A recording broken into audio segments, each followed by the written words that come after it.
2025년 11월 넷째 주일 예배를 하나님께 드리겠습니다. 다 함께 사도신경으로 신앙 고백하시겠습니다. 전능하사 천지를 만드신 하나님 아버지를 내가 믿사오며 그 외아들 우리 주 예수 그리스도를 믿사오니 이는 성령으로 잉태하사 동정녀 마리아에게 나시고 본디오 빌라도에게 고난을 받으사 십자가에 못 박혀 죽으시고 장사한 지 사흘 만에 죽은 자 가운데서 다시 살아나시며 하늘에 오르사 전능하신 하나님 우편에 앉아 계시다가 저리로서 산 자와 죽은 자를 심판하러 오시리라. 성령을 믿사오며 거룩한 공예와 성도가 서로 교통하는 것과 죄를 사하여 주시는 것과 몸이 다시 사는 것과 영원히 사는 것을 믿사옵나이다. 아멘. 자, 오늘은 야고보서 4장 11절에서 17절까지의 내용을 볼 텐데요. 이웃 사랑이란 제목으로 보겠습니다. 그러니까 본문에 대해서 함께 합독하겠습니다. 형제들아 서로 비방하지 말라. 형제를 비방하는 자나 형제를 판단하는 자는 곧 율법을 비방하고 율법을 판단하는 것이라. 네가 만일 율법을 판단하면 율법의 준행자가 아니요 재판관이로다. 입법자와 재판관은 오직 한 분이시니 능히 구원하시기도 하시며 멸하기도 하시느니라. 너는 누구이기에 이웃을 판단하느냐? 들으라. 너희 중에 말하기를 오늘이나 내일이나 우리가 어떤 도시에 가서 거기서 1년을 머물며 장사하여 이익을 보리라 하는 자들아. 내일 일을 너희가 알지 못하는도다. 너희 생명이 무엇이냐? 너희는 잠깐 보이다 없어지는 안개니라. 너희가 도리어 말하기를 주의 뜻이면 우리가 살기도 하고 이것이나 저것을 하리라 할 것이거늘 이제도 너희가 허탄한 자랑을 하니 그러한 자랑은 다 악한 것이라. 그러므로 사람이 선을 행할 줄 알고도 행하지 아니하면 죄니라. 아멘. 한 주간도 성도 여러분, 하나님 말씀 안에서 평안을 누리셨습니까? 지난주에는 두 마음을 품는 자라는 제목을 가지고 하나님을 사랑하면서도 사랑한다고 하면서도 정작 하나님이라는 거룩한 그 이름을 자신의 욕망을 채우기 위한 그런 수단으로 삼고 그것으로 재물을 탐하고 땅 위에서 자신의 명예와 권력과 힘을 위하여서 사는 자들을 하나님께서는 두 마음을 품는 자들이다라고 말씀하셨고 그러한 자의 마음은 성령이 거할 수 없는 그 성전일 수 없는 그런 곳이기에 하나님께서 "성전의 문을 닫아라."라고 말라기서의 내용을 통해서 말씀하시는 것을 보았습니다. 오늘은 하나님을 사랑한다고 말할 수 있는 그런 사람과 그렇지 않은 사람들의 그 마음속의 그 상태 그것에 대해서 한번 확인해 보는 시간을 가지도록 하겠습니다. 하나님께서 태초에 천지를 창조하시고 사람을 만드신 후에 그들을 그 예배의 장소 그러니까 구별된 장소이죠. 구별된 그 예배의 장소인 에덴 동산이란 곳에 사람을 두시고 그들과 예배의 장소인 그곳에서 동행하셨습니다. 하지만 탐심이라는 죄 때문에 그들은 그 예배의 장소에서 쫓겨나게 돼서 잃어버리게 되었죠, 그 장소를. 그 후에 나타나게 된 것이 바로 이 가족 관계의 확장, 자녀, 씨에 대한 것입니다. 천국에는 없는 이런 가족 관계가 무엇을 의미하는지 이것을 하나님께서 알기를 원하신 것이죠. 그러니까 남자와 여자는 무엇을 의미하는 것인지, 또 부모와 자녀의 관계는 어떤 것인지, 하나님께서 어떤 것을 알게 하기 위한 것인지, 이것을 위해서 주신 것이 바로 이 유한 세상 속의 가족 관계라는 것입니다. 그 내용에 대해서는 차차 한번 알아보도록 하고요. 마가복음 12장을 보면은 그 부활을 믿지 않는 그런 사두개인들에 대해서 나오는데요. 예수님을 말의 올무에 걸리게 하기 위해서 그렇게 율법적으로 지켜왔던 형사치수 제도라는 것을 들어서 한 가지 질문을 하게 됩니다. 일곱 형제가 있었는데 그 맞이의 아내였던 자가 형이 죽고 점점 순차적으로 죽었을 때 형사치수 제도에 의해서 다음 형제에게로 어 씨를 이어줄 그런 자로 여자가 어 아내가 되었다가 마지막 날 부활의 날에 다시 부활했을 때는 이때 누구의 아내가 되겠느냐 이런 질문을 하죠. 이 사두개인들은 부활을 믿지 않으면서도 이런 말을 한다는 것은 바로 예수님을 말의 올무에 걸리게 하기 위한 것이라는 것을 알 수 있는 것이죠. 근데 예수님은 이 질문을 듣고는 마가복음 12장 24 절로부터 27 절의 내용으로 대답을 하고 있습니다.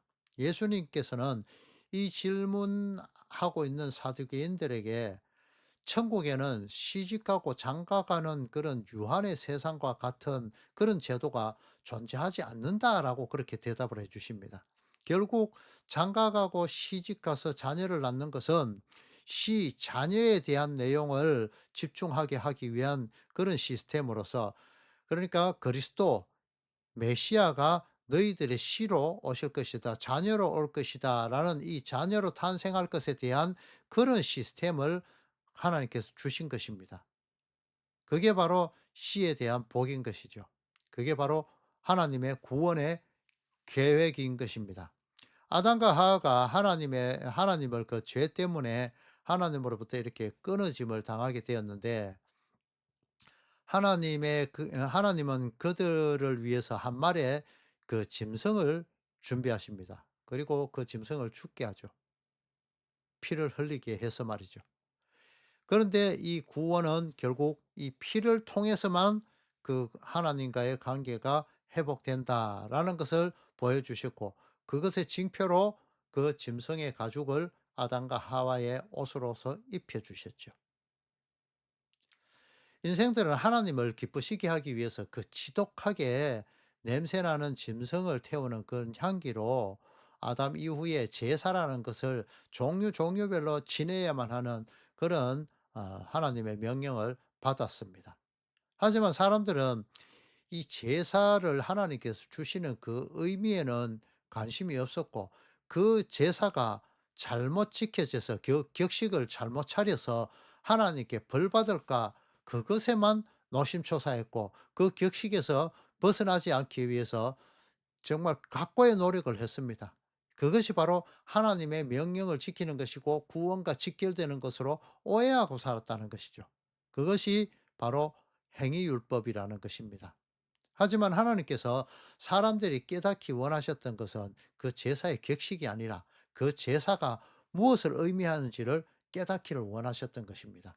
그래서 예수님께서는 공생애를 시작하시면서 이적과 기적을 행하신 내용을 보면은 대부분 그 안식일, 그것도 예루살렘 성전에서 행했음을 볼 수가 있습니다. 율법만을 고수하는 그 유대인들을 질책하기 위해서 "너희들 잘 봐라." 이것에 대한 것이죠. 안식일은 자유케 하는 날입니다. 또 예루살렘 성전은 그 자유한 자들이 모여서 하나님께 예배하는 장소입니다.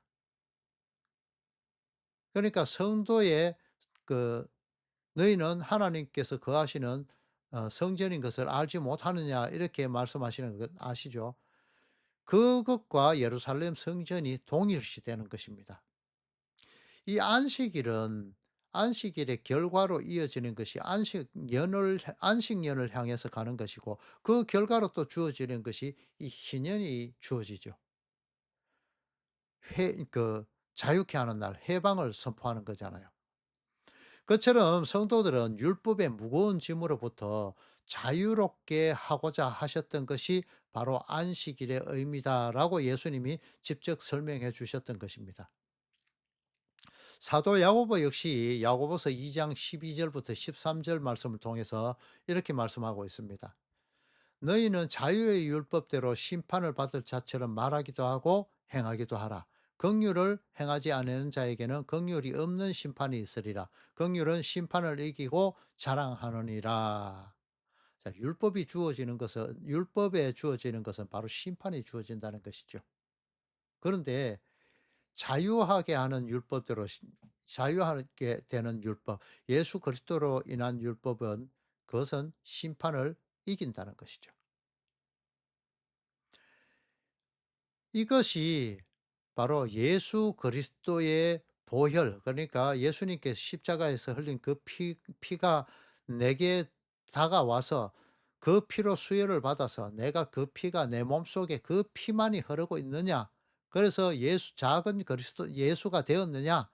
이것 그러니까 예수 그리스도와 연합했느냐. 이것을 나타내는 것입니다. 이것이 심판의 근거가 되어서 바로 그리스도만을 자랑하는, 그러니까 내게 피를 수혈해 주신 분이 예수님이니까 그분만 자랑하게 된다. 이것을 의미하고 있는 것입니다. 예수 그리스도로 인해서 산자가 된 그들은 이전에 행했던 그런 율법 행위, 그러니까 행위 율법들로 들로 인했던 모든 것들은, 격식들은 다 죽은 행위였고 더 이상 존재의 가치가 없다라는 것을 보여주는 것입니다. 마가복음 12장 24절과 27절을 보면은 오해하였도다라는 그런 말이 있는데, 이 말은 플라나오라는 그런 헬라어로 길을 잃게 하다, 미혹하다, 빗나가다, 방황하다라는 뜻을 가진 단어로서 속이다, 미혹하다, 정도에서 벗어나다, 이런 뜻도 가지고 있는 그런 단어입니다. 비유적으로 사용할 때는 잘못 인도하다라는 뜻으로 사용되기도 했습니다. 결국 사두개인들은 성경을 잘 알지도 못하면서 성경을 자의적으로 해석해서 마음대로 가르쳤다는 그런 결론으로 말할 수도 있습니다. 이 율법이라는 것은 정상적으로 하나님께서 가장 완벽한 것으로 주어졌는데, 그것들을 바로 이 지도자들이 잘못 가르쳤고 잘못 이해했고 잘못 행했다는 것이죠. 율법은 그래서 완전하다고 그렇게 말씀했습니다. 그래서 하나님이 심판을 할 때는 성도들을 심판한 것이 아니라 그 지도자들, 그 왕, 선지자, 그다음에 어 이 세 직분 있잖아요. 왕, 선지자, 어 뭡니까? 갑자기 이렇게 생각이 안 나는데, 이렇게 세 직분자들, 그러니까 앞선 자들, 그들을 바로 심판을 하십니다. 이게 바로 하나님의 그 심판이 임해지는, 그것은 바로 너희들이 잘못 가르쳤기 때문이다. 그래서 너희들이 맹인이 가르쳤기 때문에 그들도 구덩이에 같이 빠져서 같은 맹인이 되었다. 이렇게 말하죠. 이것이 바로 율법의 종된 삶의 모습인데, 성도된 자들이 이 종의 모습으로부터 자유케 하는 그 안식일, 예수 그리스도 안에서 그리스도와 연합하게 되어서 자유를, 안식을 예수 그리스도로 누리게 된 것입니다. 이 말씀 이후에 사도 마가는 하나의 에피소드를 더 기록하고 있습니다. 서기관 중 깨어 있는 한 사람이 예수님께 율법의 첫째 되는, 그러니까 율법을 대표할 수 있는 그 율법은 무엇인지 대해서 질문을 하게 되죠. 이에 대해서 예수님은 하나님 사랑하는 것이 가장 큰 것인데 너희들은 하나님 볼 수 없잖아. 그래서 잘 모르잖아. 그렇기 때문에 너희들은 하나님의 형상을 담도록 만들어진, 하나님께서 그렇게 만들어 놓은, 하나님께 속해진 하나님의 자녀인 이웃을 사랑하는 것을 통해서 하나님 사랑을 실천하는 것을 보여야 돼. 이것을 대답해 주고 있는 것을 볼 수가 있습니다. 그런데 하나님은 이 하나님을 사랑하는 마음으로 이웃을 사랑하게 될 때에는 하나님을 사랑할 때와 마찬가지로 마음을 다하고 목숨을 다하고 뜻을 다하고 힘을 다하여서 사랑하는 그것만이 대표적인 계명이다. 그러니까 하나님만큼 사랑이라, 힘을 다하고 목숨을 다해서 해야 되니까요. 하나님을 사랑하라, 이웃을 사랑하라는 것은 그 깊이와 넓이와 무게가 동일한 것이다. 그래서 이웃 사랑으로서 하나님 사랑을 나타내는 것이다. 이것을 말해 주는 것이죠.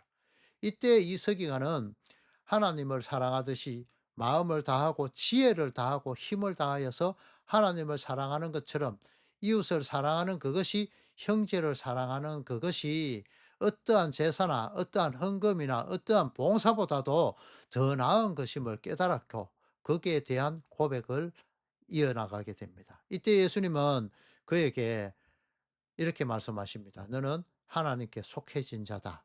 하나님 나라가 속해진 자다. 라고 하나님 나라에 속해진 자다라고 이렇게 칭찬을 아끼지 않습니다. 지혜 있게 대답하였다고 그렇게 말씀하십니다. 지혜는 곧 하나님을 말씀하는 것이죠. 그러니까 하나님께로 주어진 그 지혜로 하나님께 속해진 자로 율법의 진리를 정확히 깨달은 자로 그러한 상태에서 그는 신앙을 고백하게 되었고 그에게서 그러한 행위가 나오게 될 것은 바로 하나님으로부터 주어진 것이다라는 것을 말해주고 있는 것이죠. 율법을 잘못 행했다고 그렇게 손가락질하며 비방하면서 판단하는 그 사람은 오히려 율법을 어긴 자가이며 하나님처럼 선악을 판단하는 자리에 오르려는 그런 하나님 자리를 찬탈하려는 자라고 오늘 본문 11절을 통해서 판단하지 말아라! 라고 이렇게 기록한 것을 볼 수 있습니다. 이렇게 이야기하죠. 율법을 판단하며 율법으로 다른 사람을 판단하면 너희들이 재판관이지. 그러니까 율법을 판단하는 그런 재판관이지. 그런 "너희들은 그렇게 하면 안 돼. 너희들은 준행해야 되는 자다."라고 이렇게 말씀하고 있잖아요. 그 판단할 수 있는 사람은 존재는 바로 하나님 한 분뿐이다라는 것입니다. 그런데 인간은 율법이라는 것을 통해서 남을 비방하는 도구로 사용하고 있었다라는 것을 말씀하고 있습니다. 선과 악을 판단하는 그 자리에 가고자 하나님이 되고자 선과 악을 알게 하는 나무의 과일을 손을 뻗어서 따먹는 그 탐욕의 결과로 나타나게 되는 현상들인 것이죠. 그 결과로 하나님까지 판단하는 그런 인간의 모습을 보여주고 있잖아요. 선악을 판단할 수 있는 그 유일한 분은 하나님뿐인데 이웃을 판단하는 것이 하나님의 자리에 올라가 있는 그런 인간의 모습이다라는 것을 보여줍니다. 아직도 선악과를 입에 물고 있는 그 상태로 말이죠. 인간은 하나님의 법을 아무 말 없이 준행해야 될 그런 티끌 같은 존재일 뿐입니다. 어떠한 토도 달아서 안 됩니다. 인본주의자들이 이 말을 들으면은 "그럼 사람이 할 일이 없네. 뭐 하라는 말이야?" 이런 말을 할 겁니다. 맞습니다. 인간으로부터 나오는 것은 다 죄악밖에 없기 때문에 인간은 다른 할 말이 없습니다. 조용히 있으면 됩니다. 그런데 그 속에 하나님이 하시게 하는 일이 있게 될 때 그는 하나님을 통해서 일을 하게 됩니다. 하나님 앞에서는 결국 인간은 죽은 흙의 존재임을 고백해야 되고 하나님으로부터 그런 기인된 행위, 그 행위가 나와지는 사람만이 산자, 그리스도에게 속해진 자라고 여기줌을 받게 되는 것입니다. 이것이 바로 오늘 야고보서 전체의 내용의 주제인 것입니다. 아무것도 아닌 흙의 존재, 그냥 죽은 존재였던 인간에게 하나님의 영, 하나님의 호흡, 하나님의 생기가 들어가게 되면 그 죽었던 존재가 살아나게 되어서 하나님을 찬양하는 자리에 서서 하나님만을 찬양하게 되는 하나님께서 내어놓도록 하는 그 행위만을 하게 되는 그런 그 죽은 흙의 존재에게서 나오게 되는 그 하나님의 행위, 그런 행위가 나온 자만이 바로 산 자, 살아있는 자, 하나님께 속해진 자다라는 것입니다. 인생은 잠시 이 유한의 세상에서 하나님께서 배우고 오라고 하는 그것들을 배울 수 있는 학습의 장으로 잠시 잠깐 머무는 자리일 뿐 내일이 어찌 될 수 없는 그런 안개와 같은 미래를 알 수 없는 그런 것이 우리 인생인 것입니다. 이 세상에서 내가 취하고 싶은 그런 세상에서 유익이 되는 그 장사를 해서 그것으로 많은 이익을 남겨서 이 세상에서 바벨탑을 쌓는 그런 행위를 하고자 하는 것이 하나님의 영이 떠난 자들의 삶의 모습임을 이 사도 야고보가 잘 말해 주고 있는 것입니다. 여러분, 누가복음 16장의 불의한 재물에 대한 기록이 기억나십니까?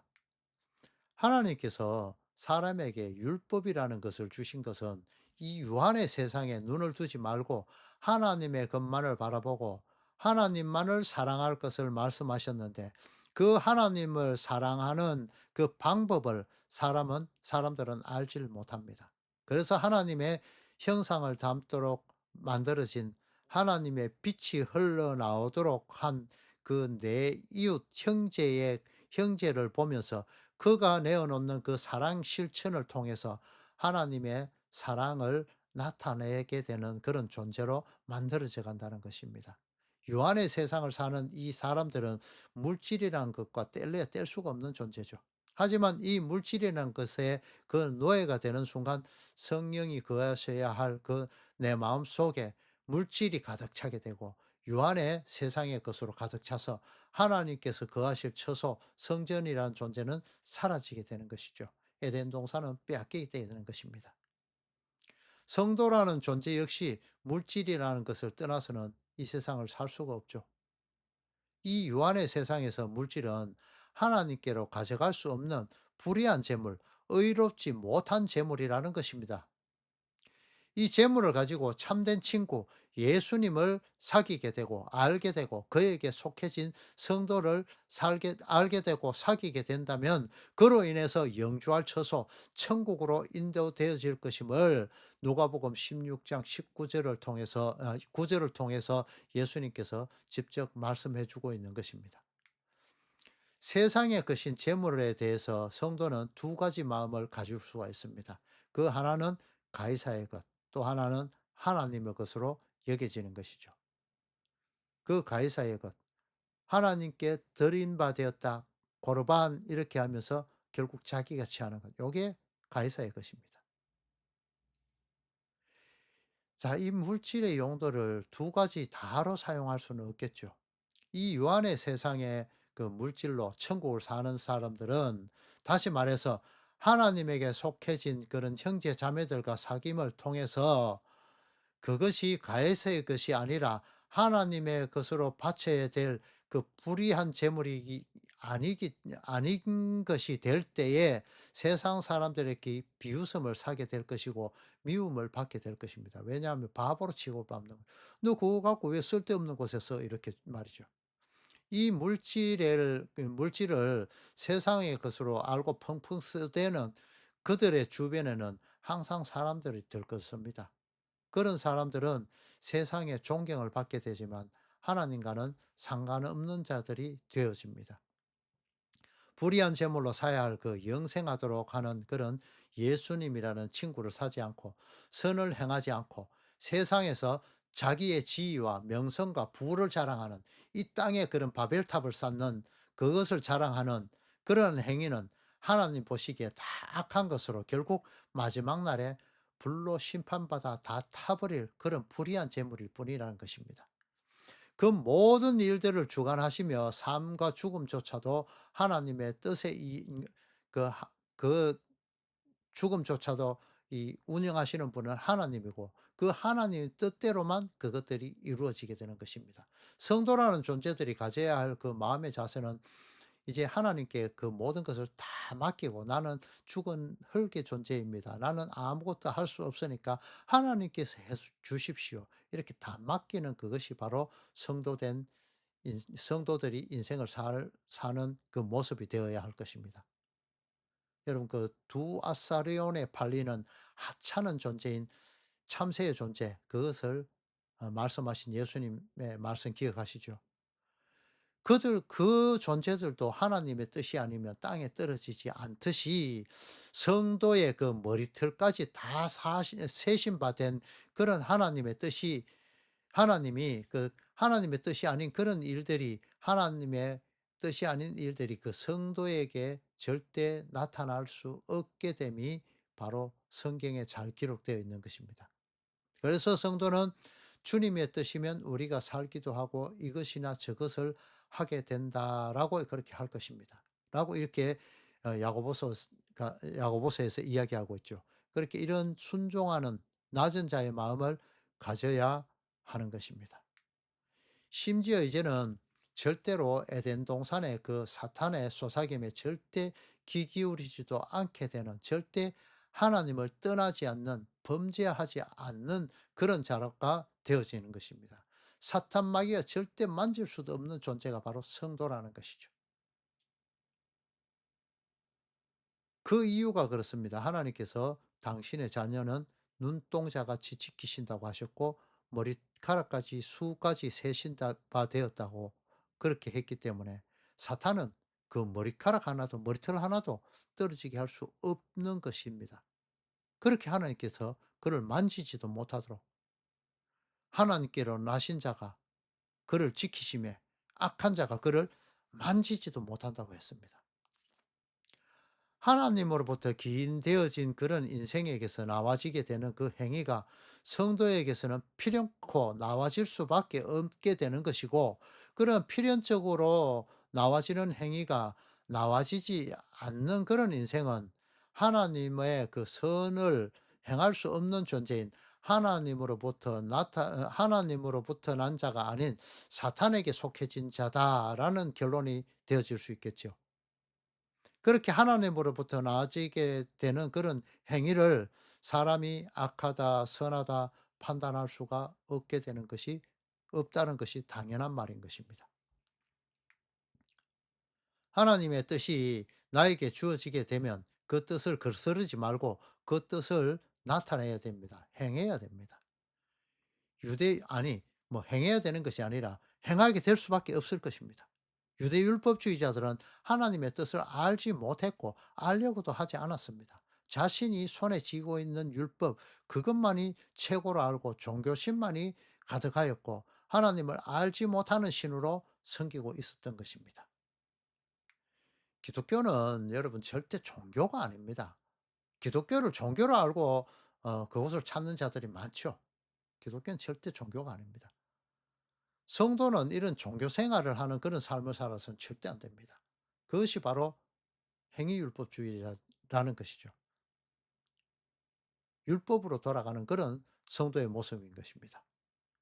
성도라면 절대 창조주이신 하나님의 뜻을 절대적인 그런 창조주이신 하나님의 뜻을 쫓아가야 되고 그분을 찾아가는 것이고, 아니 오히려 그 창조주 그분이 나를 찾아오시는 것을 깨달아야 되고 가장 낮은 마음으로 그 하나님을 겸손한 마음으로 받아들이고 죄밖에 내어놓을 것이 없는 존재임에도 불구하고 나를 찾아오신 그분을 면목없이 영접하는, 그것이 바로 하나님을 믿는다고 할 수 있는 기독교인들의 모습인 것입니다. 그것이 바로 복음의 실체인 것이죠. 성도 여러분, 진리의 말씀이 무엇인지, 하나님께서 주신 성경 말씀이 무엇을 의미하는지를 더욱 깊이 알기 위해서 날마다 그것을 위해서 기도하며 그것을 깨달을 수 있는 그런 진리의 말씀을, 그것을 깨닫고 진리의 말씀을, 그러한 깨달은 것을 이웃에게 흘려주어야 하는 존재가 바로 성도 여러분인 것입니다. 그것이 바로 성도의 교제이며 형제 사랑으로 나타나는 것입니다. 하나님을 사랑하는 그 증거로서 성도에게서 나와지는 것이 바로 이웃 사랑이라는 것이죠.